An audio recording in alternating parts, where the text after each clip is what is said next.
চাইছিল 3,000 টাকা ছিল, 500 টাকা দিচ্ছে, 4,000 টাকা দিয়ে নিয়ে কাট করে দিব, আমরা টাকা ফেরত নিয়ে। কুড়িগ্রামের রাজীবপুরে শতাধিক অসহায় পরিবারের কাছ থেকে ফ্যামিলি কার্ড সহ বিভিন্ন সুবিধা পাইয়ে দেওয়ার আশ্বাস দিয়ে বিপুল পরিমাণ অর্থ আত্মসাতের অভিযোগ উঠেছে রাজীবপুর সদর ইউনিয়ন ছাত্র দলের এক নেতার বিরুদ্ধে। অভিযোগের কেন্দ্রবিন্দুতে রয়েছেন রাজীবপুর সদর ইউনিয়ন ছাত্র দলের সাংগঠনিক সম্পাদক মোহাম্মদ রাসেল মাহমুদ জয়। তিনি রাজীবপুর সদর ইউনিয়নের ধুবালিয়া পাড়া, ধুলাউড়ি ও বাউলপাড়া গ্রামের অন্তত শতাধিক মানুষের কাছ থেকে টাকা সংগ্রহ করেন বলে অভিযোগ পাওয়া গেছে।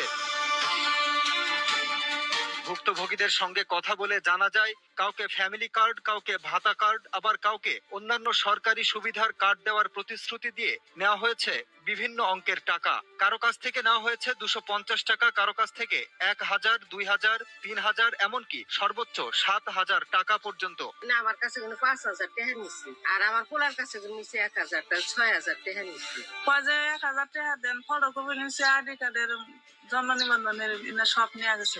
নাম প্রকাশে অনিচ্ছুক ধুবালিয়া পাড়ার এক যুবক জানান, আমি নিজেই অন্তত 35 জন ভুক্তভোগীর একটি তালিকা করেছি। শুধু এই তালিকাভুক্ত লোকজনের কাছ থেকেই প্রায় 1 লক্ষ টাকার মতো সংগ্রহ করা হয়েছে। গ্রামের সহজ সরল ও নিরক্ষর মানুষদের টার্গেট করেই এই প্রতারণা চালানো হয়েছে।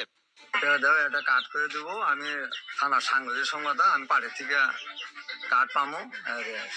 ধুবালিয়া পাড়ার অন্তত 20 জন ভুক্তভোগীর সঙ্গে কথা বলে একই অভিযোগ পাওয়া গেছে। ভুক্তভোগীদের মধ্যে রয়েছেন জহুরা খাতুন, আম্বিয়া খাতুন, হাবিবুর রহমান, জামাত আলী, লাভলি খাতুন, আখি খাতুন সহ আরো অনেকে। তারা বলেন, কার্ড করে দেওয়ার কথা বলে টাকা নিয়েছে, আজ পর্যন্ত কোনো কার্ড দেয়নি, টাকাও ফেরত দিচ্ছে না। কাট করে দিব, আমরা টাকা ফেরত নিয়ে। কার্ডের জন্য আমরা গরিব মানুষ আশার দ্বারাই দিচ্ছি। কয়েকজন ভুক্তভোগী আরো জানান, টাকা ফেরত চাইলে অভিযুক্ত রাসেল মাহমুদ জয় তাদের বলেন, 12 তারিখে বিএনপি সরকার গঠন করবে, তখন কার্ড দেওয়া হবে। এ বিষয়ে অভিযুক্ত মোহাম্মদ রাসেল মাহমুদ জয়ের বক্তব্য জানতে তার ব্যবহৃত 2টি মোবাইল নম্বরে একাধিকবার যোগাযোগের চেষ্টা করা হলেও নম্বরগুলো বন্ধ পাওয়া যায়। এ বিষয়ে রাজীবপুর উপজেলা ছাত্র দলের সভাপতি মোখলেছুর রহমান বলেন, বিএনপি এখনো সরকার গঠন করেনি, বিএনপি এখনো কোনো ফ্যামিলি কার্ড কার্যক্রম শুরু করেনি। জনগণের রায়ে বিএনপি ক্ষমতায় এলে তখন দলীয়ভাবে সিদ্ধান্ত নিয়ে এসব কর্মসূচি বাস্তবায়ন করা হবে। এর আগে কেউ যদি এ ধরনের প্রতারণা করে থাকে, সে আমাদের দলের শত্রু, সমাজের শত্রু ও দেশের শত্রু।